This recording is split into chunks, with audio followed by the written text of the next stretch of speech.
On Finding Things by E.V. Lucas.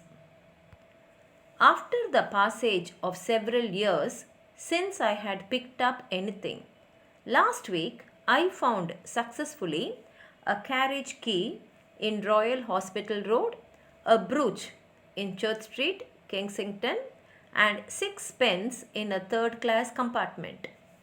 It was as I stooped to pick up the 6 pence, which had suddenly gleamed at me under the seat of the now empty carriage, that I said to myself that finding things is one of the purest of earthly joys.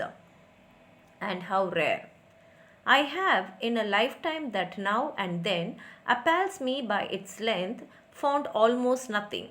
These three things this week: a brown paper packet when I was about 7, containing 8 pennies and 1 halfpenny; on the grass in the New Forest when I was about 20, a $half piece; and at Britain, not long after, a gold brooch of just sufficient value to make it decent to take it to the police station, from which a year later, no one having claimed it, it was returned to me.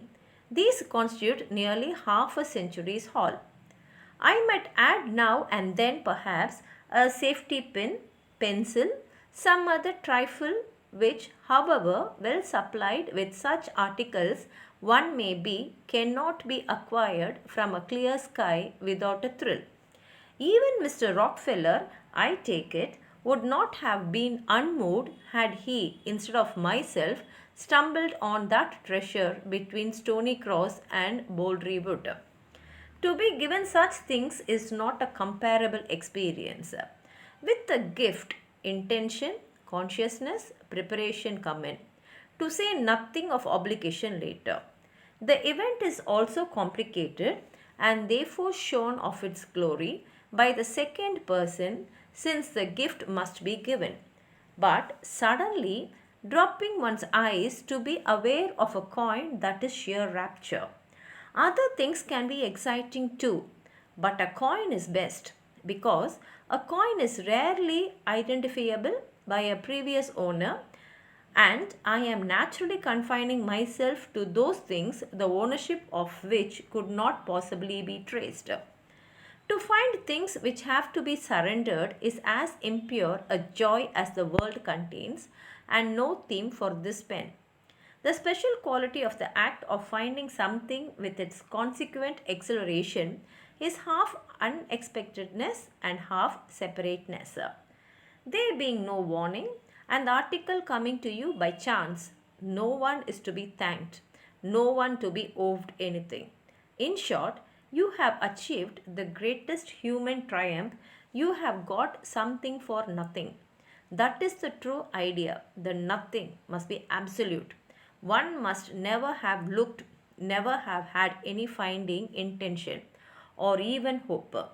To look for things is to change the whole theory, to rob it of its divine suddenness, to become anxious, even avaricious, to partake of the nature of the rag picker, the chiffonier, or those strange men that one notices walking with bent heads along the shore after a storm. Nonetheless, that was a great moment once in the island of Col, when after 2 hours systematic searching, I found the plover's nest.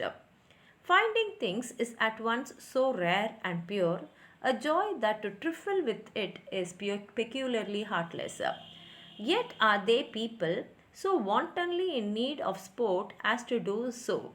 Everyone knows of the purse laid on the path or pavement beside a fence, which, as the excited passerby stoops to pick it up, is twitched through the palings by its adherent string. There is also the coin attached to a thread, which can be dropped in the street and instantly pulled up again, setting every eye at a payment scrutiny.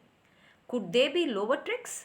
I fear so, because some years ago, in the great days of a rendezvous of Bohemians, in the Strand known as the Marble Halls, a wicked wag, I have been told, once nailed a bad but plausible sovereign to the floor and waited events. In the case of the purse and string, the butts are few and far. between, and there is usually only a small audience to rejoice in their discomfort. But the denouncement of the cruel comedy of which acquisitiveness and cunning were the wap and woof at the marble halls was only too bitterly public. I am told such is human resourcefulness in guile that very few of those who saw the coin and marked it down as their own went for it right away, because had they done so, the action might have been noticed and the booty claimed. Instead, the discoverer would have swiftly and stealthily round, and then gradually and with very affectation and nonchalance, which to those in the secret watching from the corners of their wicked eyes was so funny as to be an agony, he would get nearer and nearer until he was able at last to place one foot on it. This accomplished, he would relax into something like real naturalness and, practically certain of his prey, take things easily for a moment or so. Often I am told the poor dupe would at this point whistle the latest tune. Even now, however, he dared not abandon subterfuge or his prize, where he seemed to pick it up. Might have to be surrendered or shared, so the next move was to drop his handkerchief, the idea being to pick up both it and the sovereign together. Such explosions of laughter as followed upon his failure to do so can, I am informed, rarely have been heard.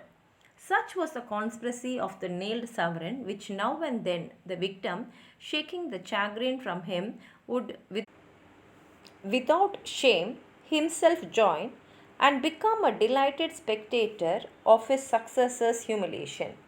Can you conceive of a more impish hoax? But I should like to have witnessed it. Thank you.